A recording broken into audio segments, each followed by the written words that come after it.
Today we're going to talk about the Panchakoshas. Pancha is 5, Kosha means sheath or layer.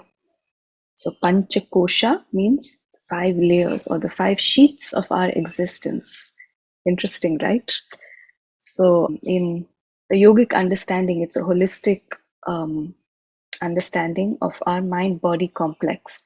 So the body is not just this, it's much more than that, or rather, it's understood as a mind body complex. What is tangible, what is intangible? So, we'll delve into that as we go on. So, the Panchakoshas, 5 sheaths. Remember, it goes from gross to subtle, the order of the sheaths. So, what does that mean? Gross, things that are tangible, that can be perceived through your 5 senses. You can see, you can hear, taste, smell, touch. Subtle are things that cannot be perceived through the 5 senses. You need a higher faculty of perception to perceive those things. So let's start with the Panchakoshas, the 5 sheaths of existence. The first is Annamaya Kosha. Anna literally means food. Kosha, as we said earlier, means sheath.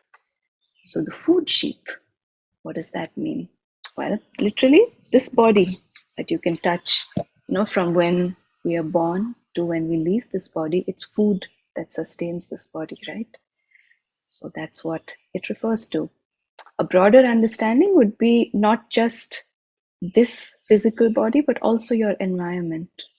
So the things that form your sense of self, which are external to you, the environment, people, family, that is kind of a broader understanding. The classical understanding is the body, this tangible body, skin, bones, muscle, fat, fluids.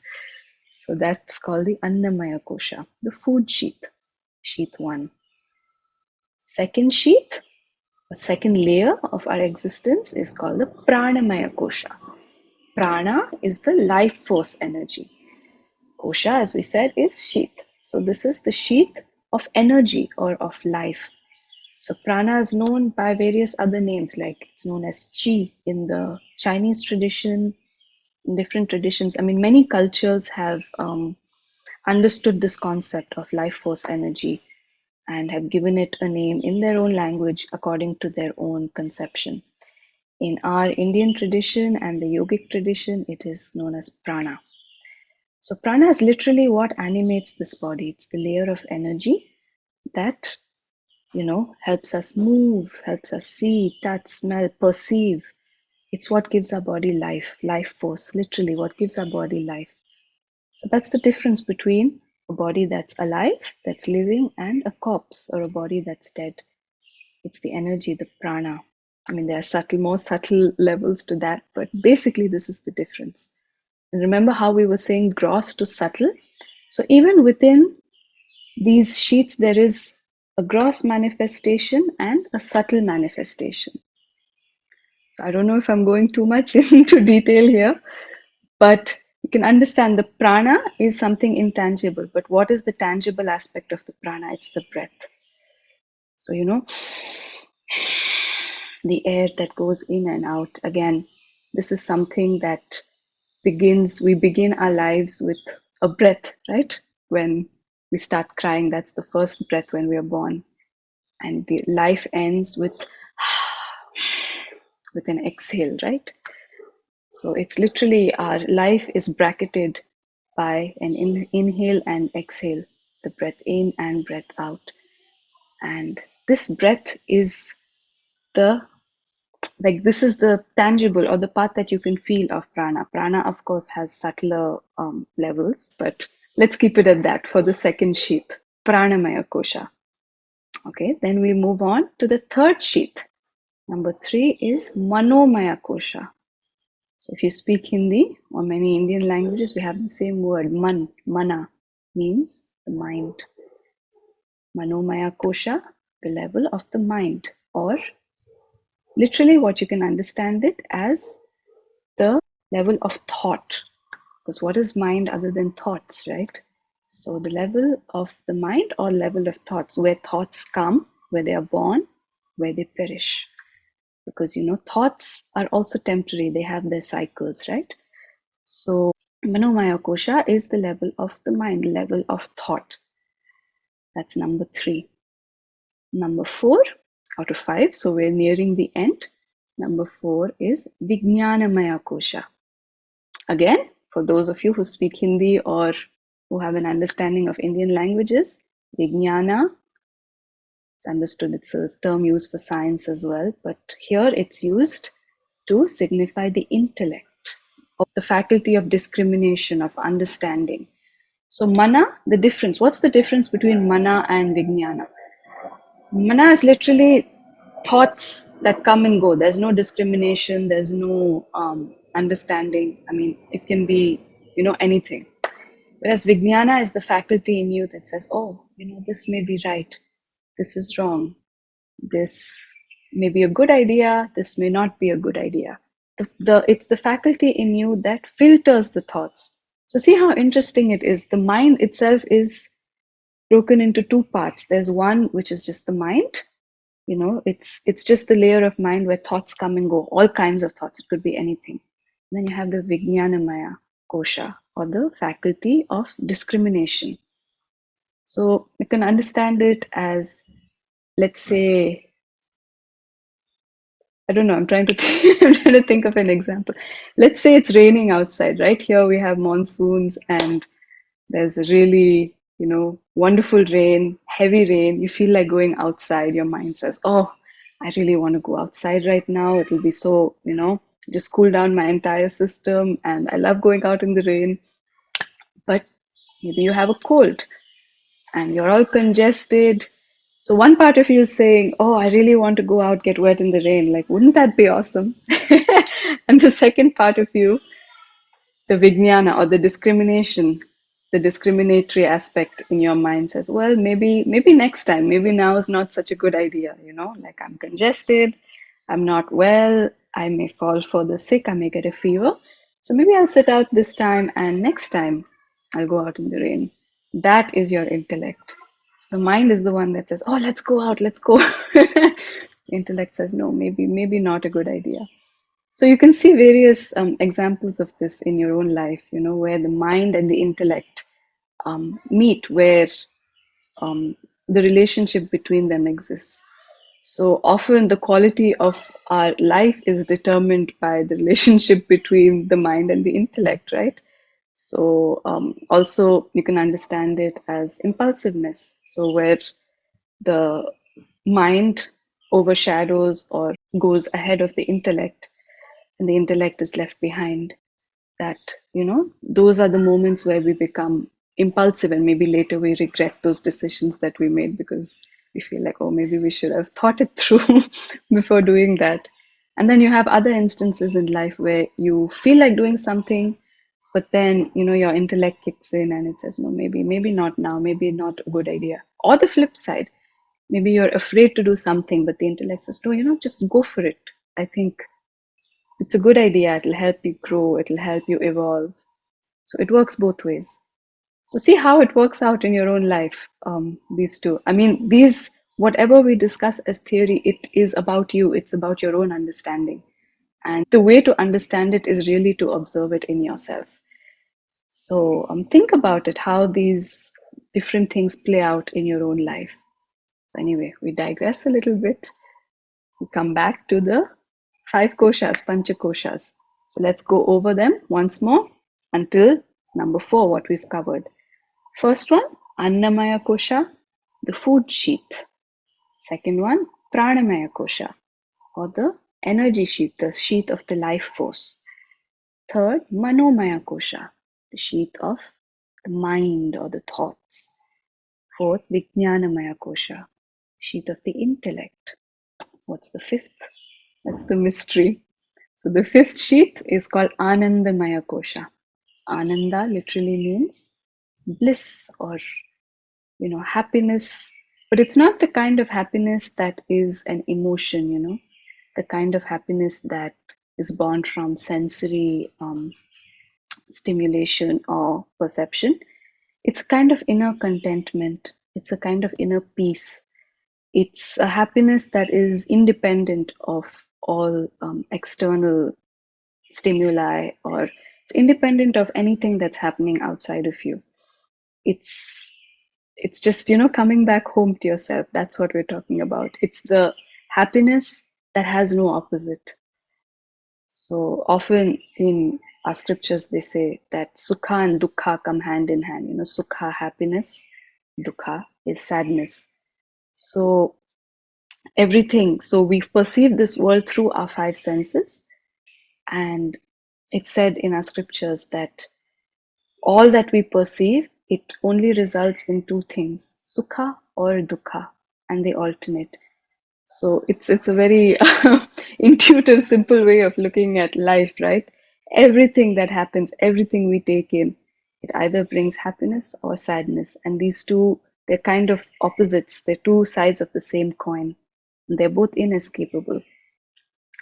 So that's one kind of happiness. The other kind of happiness is the one inside that is independent of everything that's happening, as we said earlier. So this is the Anandamaya Kosha. This is you, the essence of you, that is bliss. It is coming back home to yourself, literally.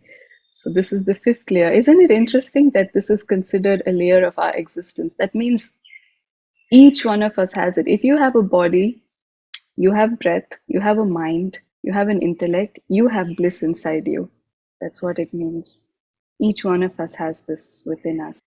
Isn't it interesting that the yogic seers, they've gone into such depth. It's so comprehensive, right? So why is this important? So really, when we do our yoga practices, you know how in class we say, oh, the mind, the body, the breath, all coming together. You see, Annamaya Kosha, your body, right? Pranamaya Kosha, breath. Manomaya Kosha, Vignanamaya Kosha, both of them under the mind. So yoga is a practice that brings together all the layers of your existence, the mind, body, breath, the tangible to the intangible, the gross to the subtle. And when all of these align together, when they come into sync, when they come into alignment, that's when we access the Anandamaya Kosha, or the bliss, the true our true nature, which is what is understood, in the yogic understanding. So the door to that opens when the body, mind, and breath come in sync. So that is what we aim at with all the yogic practices that we do, which is why the breathing and the mind are so important. And it works in different ways. So if you take the body, breath, and mind, the three are different levels of existence. You can take them as different doors, almost to the same experience, to the same alignment. So you can go through the body, through your asana practice. Start by bringing the body in a certain posture, in a certain alignment, in a certain geometry. Yoga postures are nothing but geometry, right? So you start with a certain geometry, and automatically you'll find the breath calming down. It becomes deeper, it becomes more, there's more presence, there's more intention in the breath. And as the breath deepens, you'll find the mind settling down. It happens together. By the same token, you start with the breath, the pranayam that we do, just the breathing, abdominal breathing, right? Automatically, you find the body settles. There's a peace that dawns. There's a relaxation that happens. The shoulders drop, right? The mind settles down. Thoughts subside. Same effect. You start with the asana, the breath and the mind follow. You start with the breath, body and mind follow. Start with the mind, with presence, with awareness. Just sit like this and just, you can close your eyes, take your attention inwards. Just observe what's happening inside you.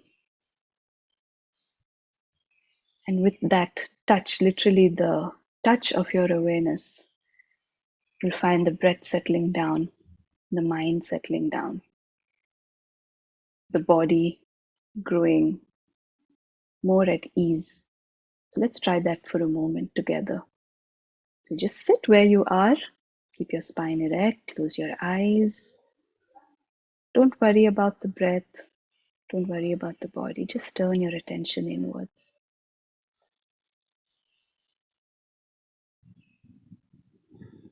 If thoughts are coming, allow them to come and then subside.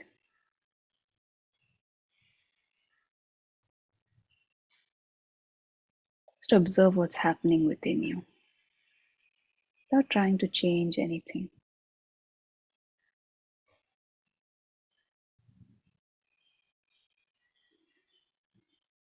Relax and let go of all your efforts.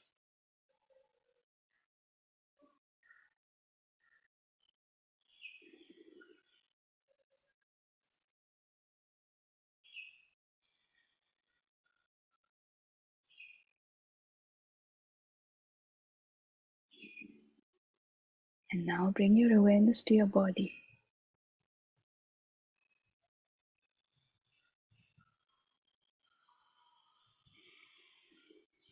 Observe what's happening in your body with the touch of your awareness.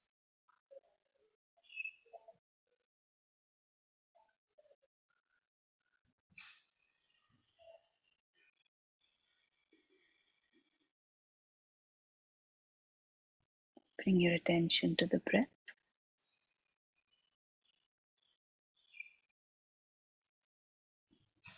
Observe your breath going in and out of your body.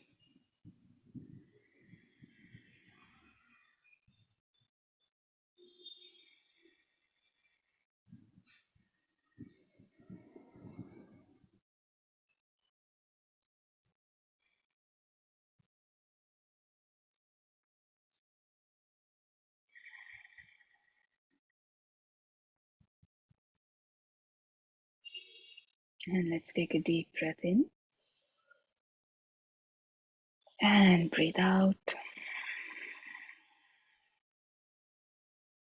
Another deep breath in and breathe out.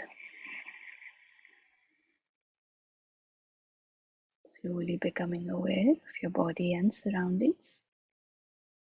And open your eyes. So notice how you're feeling. Is there a sense of calm? Is there a sense of peace? We didn't do anything special. All we did is just take our awareness inwards, the mind turning inwards. And you see how that can open the door to your body, to your breath. And it's literally like, comes together and then the path to happiness or to bliss opens up. It's what is suggested by the Panchakoshas. I hope you found that interesting. If you have any questions, please feel free to reach out and I will see you in the next video. Bye.